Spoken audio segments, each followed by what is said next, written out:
आज से लगभग 500 साल पहले वास्को डिगामा आया था हिंदुस्तान। इतिहास की चौपड़ी में, इतिहास की किताब में हम सब ने पढ़ा होगा कि सन 1498 में मई की 20 तारीख को वास्को डिगामा हिंदुस्तान आया था। इतिहास की चौपड़ी में हमको ये बताया गया कि वास्को डिगामा ने हिंदुस्तान की खोज की, और ऐसा लगता है कि जैसे वास्को डिगामा ने जब हिंदुस्तान की खोज की तो शायद उसके पहले हिंदुस्तान था ही नहीं। हजारों साल का ये देश है जो वास्को डिगामा के बाप दादाओं के पहले से मौजूद है इस दुनिया में। तो इतिहास की चौपड़ी में ऐसा क्यों कहा जाता है कि वास्को डिगामा ने हिंदुस्तान की खोज की, भारत की खोज की? और मैं मानता हूं कि वो एकदम गलत है। वास्को डिगामा ने भारत की कोई खोज नहीं की, हिंदुस्तान की भी कोई खोज नहीं की। हिंदुस्तान पहले से था, भारत पहले से था। वास्को डिगामा यहां आया था भारतवर्ष को लूटने के लिए। एक बात और जो इतिहास में मेरे अनुसार बहुत गलत बताई जाती है कि वास्को डिगामा श्री हरिभाई देसाई समकालीन तंत्री बता रहे थे, आप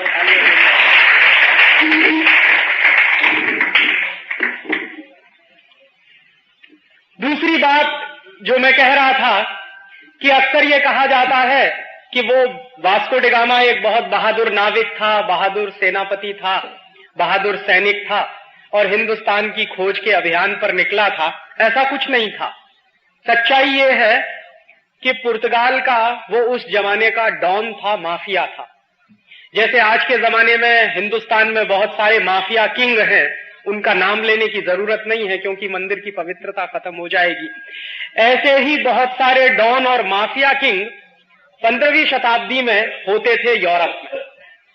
और 15वीं शताब्दी का जो यूरोप था, वहां दो देश बहुत ताकतवर थे उस जमाने में। एक था स्पेन और दूसरा था पुर्तगाल। तो वास्को डिगामा जो था वो पुर्तगाल का माफिया किंग था।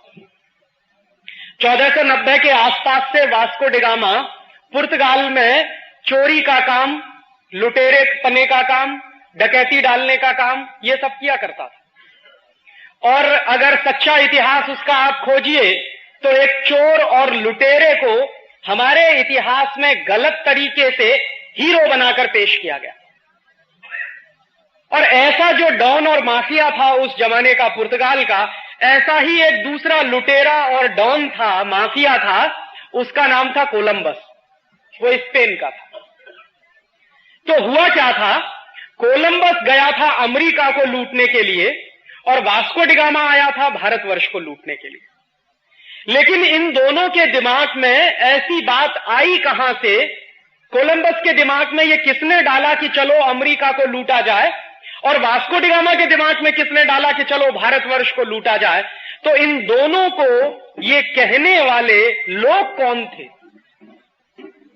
अतुल भाई जो बता रहे थे वही बात मैं आपसे दोहरा रहा हूं।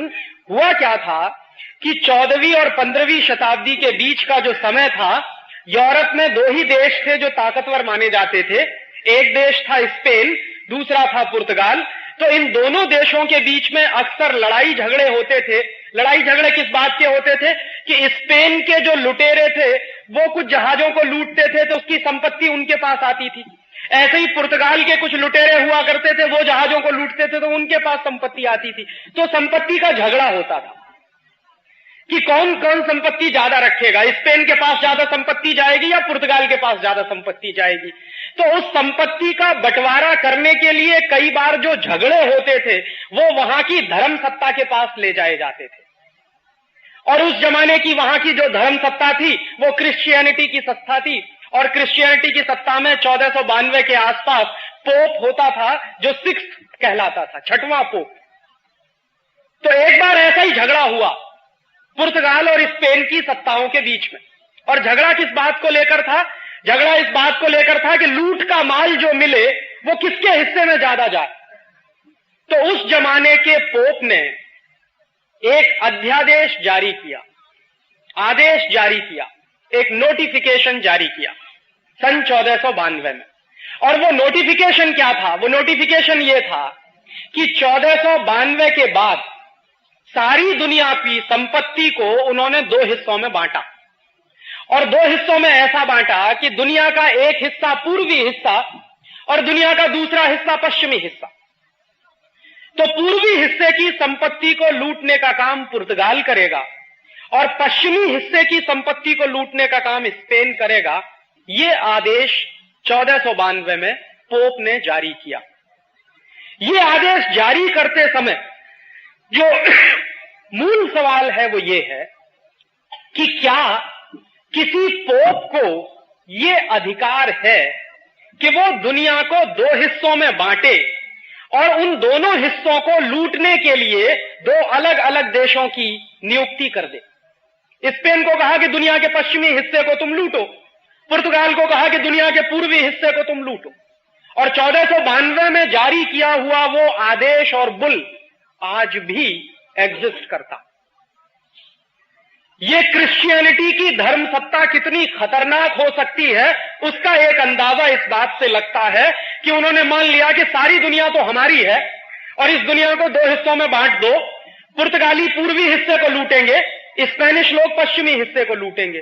तो पुर्तगालियों को चूंकि दुनिया के पूर्वी हिस्से को लूटने का आदेश मिला पोप की तरफ से, तो उसी लूट को करने के लिए वास्को डी गामा हमारे देश आया, क्योंकि भारतवर्ष दुनिया के पूर्वी हिस्से में पड़ता है। और उसी लूट के सिलसिले को बरकरार रखने के लिए कोलंबस अमेरिका गया।